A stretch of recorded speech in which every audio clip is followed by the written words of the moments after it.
Hello, this is Dr. Jeff Kim with Ed Family, and tonight I'm here with my mom actually, and I will be taking my mom's oral history of her experience in Korea. So let's go ahead and begin at first.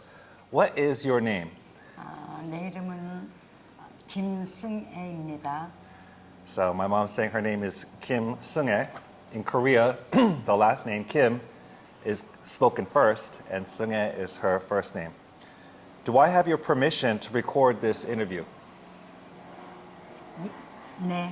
Yes, so she's saying yes, I do have her permission to record this interview.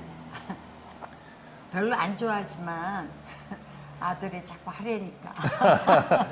So actually, this is not my first time trying to get this interview. I've asked multiple times, and so she's saying, not really, but because I've been asking, and that it's because something that I want, she is permitting this interview. So where and when were you born? 나는 노스코리아에서 함흥이라는 곳에서 함경북도 함흥에서 났습니다.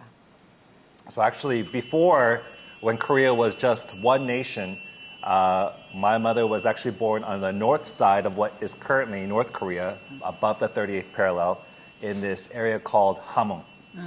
근데 1947년 12월 달에 났습니다. So that's 1947. This is before the Korean War, which started in 1950. Who else was in your family? 나는 우리 집은 다섯 명 아이들이 있는데 내가 둘째 딸, 그리고 딸이 셋 있고 위로 있고, 그리고 아들이 밑으로 둘 있습니다. 우리 형제들. 그러니까 딸 셋에 아들 둘입니다.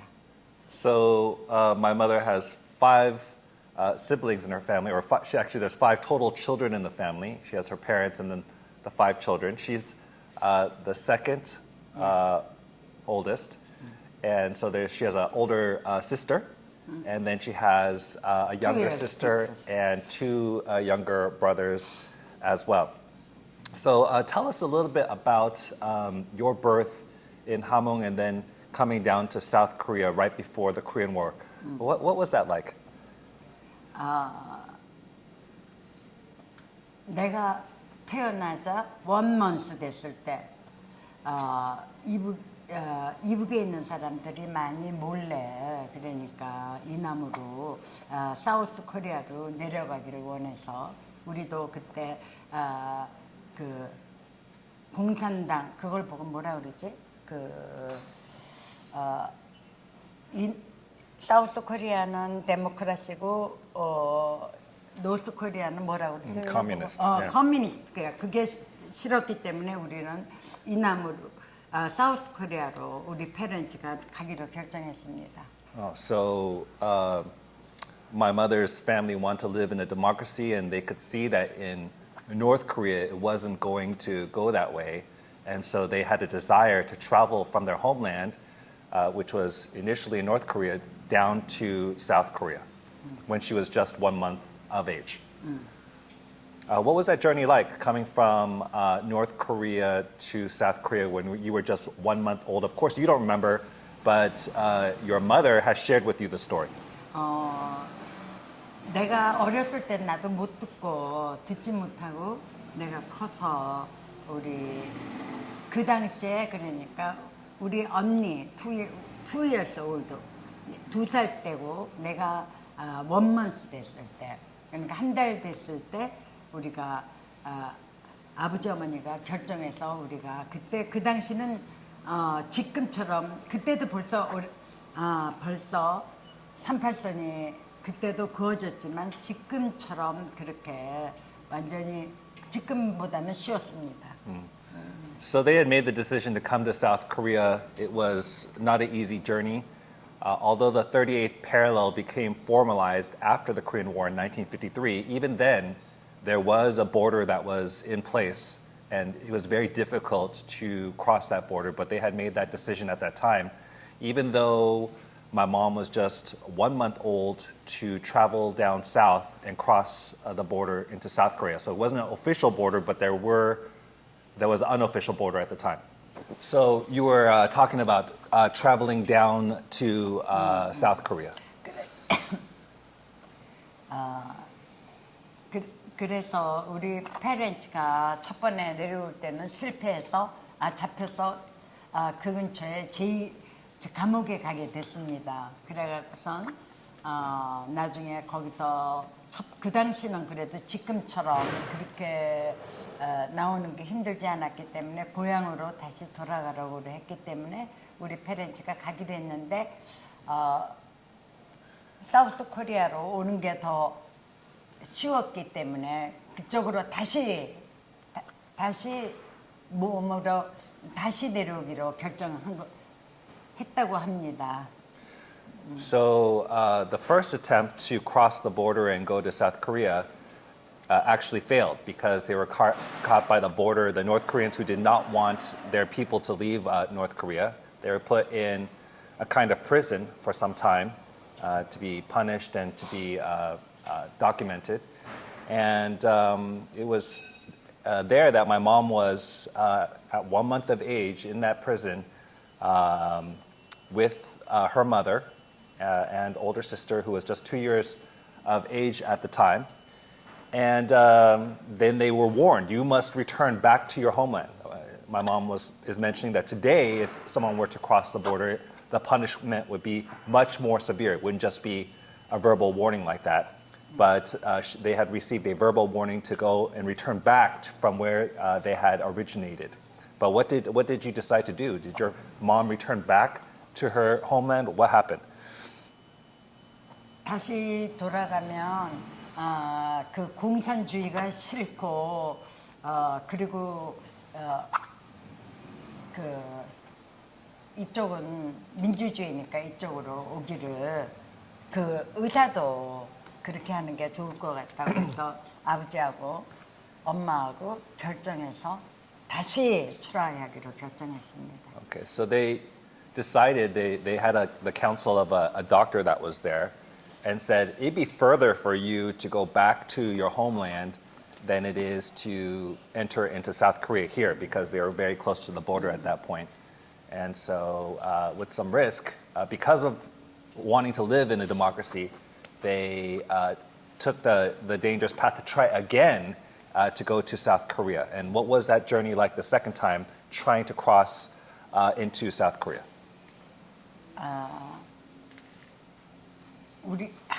그래서 거기서 숨어 지내다가 거기서 감옥에서 나와서 그 산꼭대기에서 그 앞이 이제 강이 있을 게 아니야. 강하고 그 위는 산일 게 아니야. 제풀이 그 당시에는 집들이 많지 않았으니까.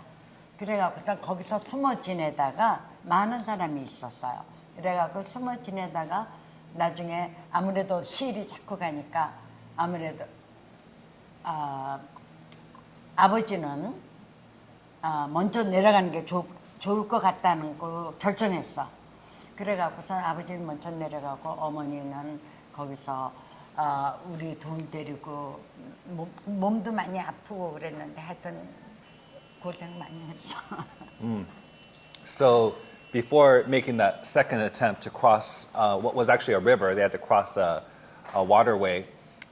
Many people from the north, because they also wanted to travel to the south, they were hiding out in the mountainside, trying to avoid detection from the North Koreans.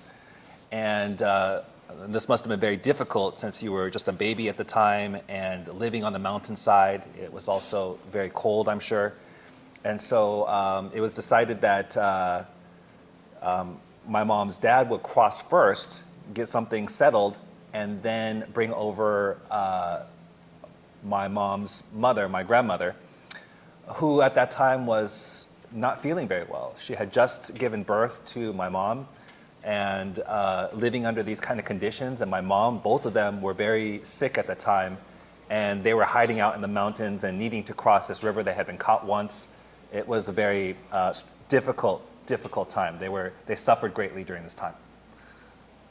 그래서 거기서 한참 있다가 나도 자세한 건 잘 모르겠는데 하여튼 그좀 가이드에 의해서 그쪽으로 넘어왔어. 바다를 건너와서 그래갖고선 그 당시에 내가 막 울어갖고 어머니도 너무 아프시고 그러니까 죽었으면 싶다 싶었다고 그래. So, 100일 기침했어 내가. 100일 동안 하는 기침을. So just to even, my mom doesn't know all the details fully, but when they did decide to cross, they had a guide that was helping them to cross the river. My mom was just a baby once again, and she was sick on top of that, coughing and crying. 울면 안 되는데 And- 자꾸 우니까 And 걸리니까. that's right. And when the baby cries, the guards can hear. So it was a very stressful experience. My mom's mother, my grandmother, was feeling ill at the time on top of that, and she sometimes wondered, might it just be better to just die? That's how hard it was for them to make this crossing. But you did cross. 그래갖고 크로스 해갖고.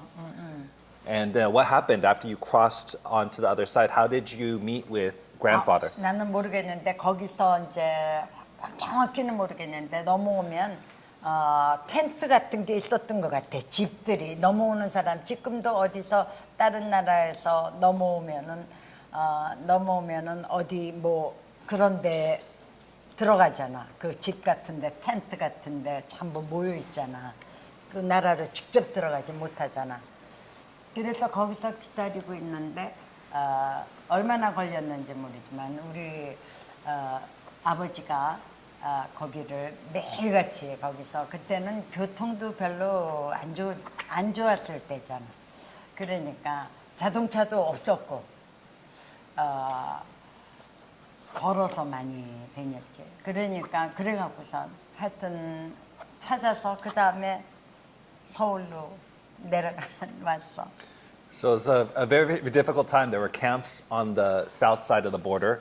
You would call them maybe like refugee camps, like you might see in war-torn countries today, where many thousands of people perhaps were in these refugee tents, and they were just living there, surviving there, waiting for grandfather who would come and see if they could find them. He was trying to find work and secure business in Seoul, which is the capital of Korea. At that time, there were no excellent cars or trains, so traveling from Seoul to the camps, the refugee camps, would have been a very, very long walk, a very, very long walk to travel from Seoul to, 자가용 없었어. and not even really roads even.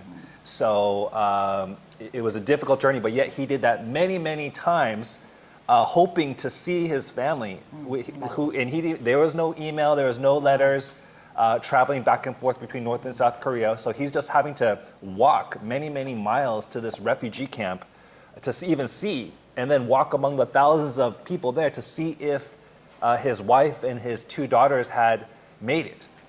But after some time, you guys were reunited. And then the whole family then moved down to Seoul, which is the capital of South Korea. They had made the journey from North Korea to South Korea. Yeah. So I think that's going to be part one of our oral history. There's just so much more that I do want to talk about. I'm interested in learning about your childhood. I'm interested in learning about you going to college and being one of the very first women in Korea to go to a university. I'm interested in how you met my father and the situation of just getting married.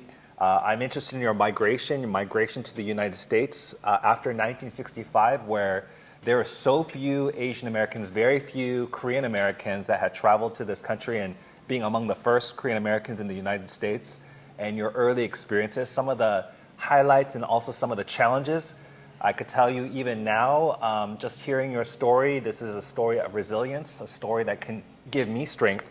Wow, my mother is a survivor. My mom's mother is a survivor. They did not give up. When things got hard, they persevered on. It's a story that I could be proud of. And because of their courage, I get to live today in a land that's free. So I'm just thankful for my mother. Thank you for telling your story. I know you didn't want to, but Okay. I hope you're blessed. I'm blessed. I'm blessed. I know our family will be blessed. And I look forward to hearing more in the next series of your story. 너무 We look forward to hearing your story. Part 2 next time. Okay. Thank you.